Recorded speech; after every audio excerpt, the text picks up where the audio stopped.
Assalamualaikum warahmatullahi wabarakatuh. Perkenalkan, nama saya Pramudi Ananta dari kelas 2021B, NIM 21060484084, mata kuliah Filsafat Sejarah Olahraga. Di sini saya akan menjelaskan tentang jumlah yang lebih besar berbondong-bondong ke balapan kereta yang diadakan di sirkus Maximus Roma. Mereka disaksikan oleh sebanyak 250.000 penonton, 5 kali jumlah yang memadati Koloseum. Untuk menikmati pertarungan gladiator, namun demikian ada beberapa bukti bahwa kontes yang terakhir sebenarnya lebih populer daripada yang pertama. Memang Munera yang mengadu manusia dengan manusia, dan Venotiones yang membuat manusia melawan hewan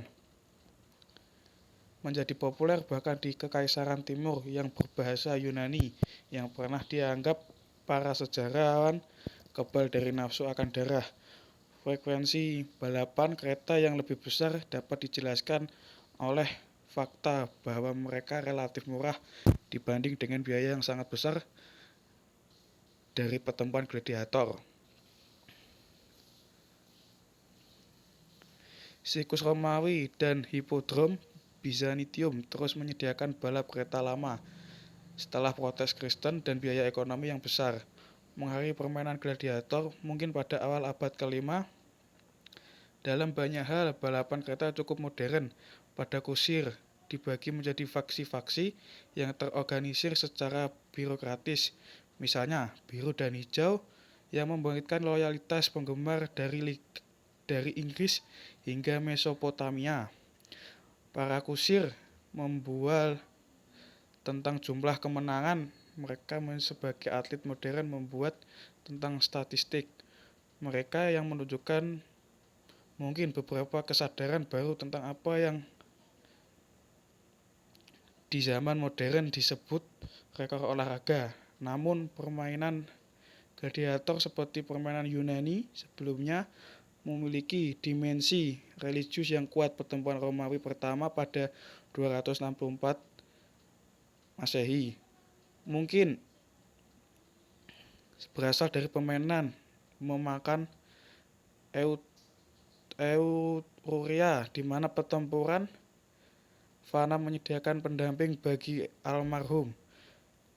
Itu adalah penyebab berhala dari permainan, bahkan lebih dari kebrutalan mereka yang membuat para pengunjuk rasa Kristen ngeri.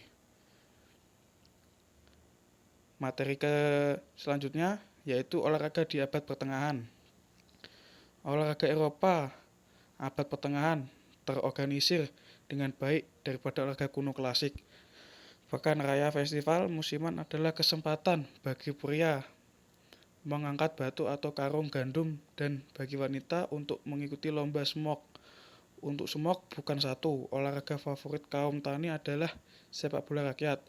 Permainan liar tanpa batas yang mengadu pria yang sudah menikah melawan bujangan atau desa melawan yang lain. Kekerasan permainan yang bertahan di Inggris dan di Prancis hingga akhir abad ke-19 mendorong humanis Renaissance seperti Sir Thomas Elyot untuk mengutuknya karena lebih cenderung melukai daripada menguntungkan para peserta. Borjusi yang baru lahir pada abad pertengahan dan Renaissance bersenang-senang dengan pertandingan panahan. Beberapa di antaranya diatur berbulan-bulan sebelumnya dipentaskan dengan sangat meriah. Ketika kota bertemu kota dalam tantangan keterampilan. Kompi pemanah dan pemanah berbaris di belakang simbol St. George, St. Sebastian, dan pelindung olahraga lainnya. Bukan hal yang aneh jika lompat lari, lompat, guling, dan gulat ditertawakan pada masyarakat kelas bawah yang hadir sebagai penonton. Materi selanjutnya yaitu pelajari tentang sejarah olahraga jousting. Menghidupkan kembali olahraga jousting abad pertengahan. Lihat semua video untuk artikel ini. Warga kota abad pertengahan dipersilakan untuk menonton aristokrasi bermain, tetapi mereka tidak diizinkan untuk berpartisipasi dalam turnamen atau bahkan di sebagian besar Eropa untuk bersaing dalam turnamen tiruan mereka sendiri. Turnamen adalah hak prerogatif kesatria pada abad yang dijaga ketat dan bersama berburu dan menjajakan merupakan hobi favoritnya.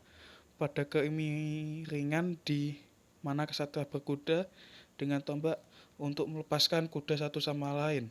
Kesatria itu berlatih seni, perang, raison, detrenya. Dia menunjukkan kehebatannya di hadapan tuan, nyonya, dan rakyat jelata, dan mendapatkan untung tidak hanya dari hadiah berharga tapi juga dari uang tebusan yang diambil dari yang kalah. Beberapa bahaya tetap ada bahkan di tengah tampilan. Di salah satu turnamen besar terakhir pada tahun 1559, Harry kedua dari Prancis terluka parah oleh tombak yang terbelah. Kesatria Jousing, meski begitu mereka lebih aktif daripada rekan-rekan mereka di Helan, Jepang selama abad ke-8 hingga ke-12, dibebani oleh jubah berlapis-lapis dan diasingkan di rumah mereka. Para wanita Jepang tidak dapat melakukan lebih dari mengintip di balik layar mereka di kontes memanah yang dipasang oleh para abdi dalam. Materi selanjutnya yaitu olahraga di zaman Renaissance dan zaman modern.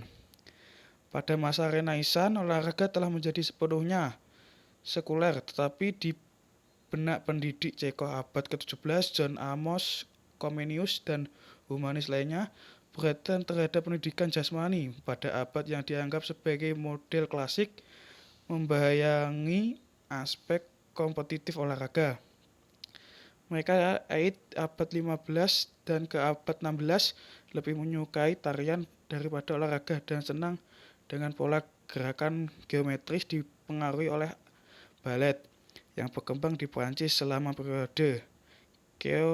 Koreografer melatih kuda melakukan gerakan anggun daripada memenangkan balapan. Materi terakhir yaitu olahraga di zaman Renaissance dan zaman modern. Pada masa Renaissance, olahraga telah menjadi sepenuhnya sekuler, tetapi di benak pendidik Ceko abad ke-17, John Amos, dan humanis lainnya, perhatian terhadap pendidikan jasmani pada abad yang dianggap sebagai model klasik membayangi aspek kompetitif olahraga. Memang, elit abad ke-15 dan ke-16 lebih menyukai tarian daripada olahraga dan senang dengan pola gerakan geometris dipengaruhi oleh balet yang berkembang di Prancis selama periode ini. Koreografer melatih kuda untuk melakukan gerakan anggun daripada memenangkan balapan. Pemain anggar Prancis dari Italia seperti Grand Thibaut yang terkenal yang La Académie de l'Aube atau Akademi Anggar muncul pada tahun 1628 menganggap aktivitas mereka lebih sebagai untuk seni daripada pertempuran. Orang Inggris dan Jerman yang cenderung humanis mengagumi permainan klasiko Florentin yang dibudidayakan satu bentuk sepak bola yang menekan ketampanan dan pakaian elegan pada pemainnya. Dalam dunia olahraga, penekanan pada estetika daripada pencapaian tidak pernah lebih kuat. Sekian dari saya. Wassalamualaikum warahmatullahi wabarakatuh.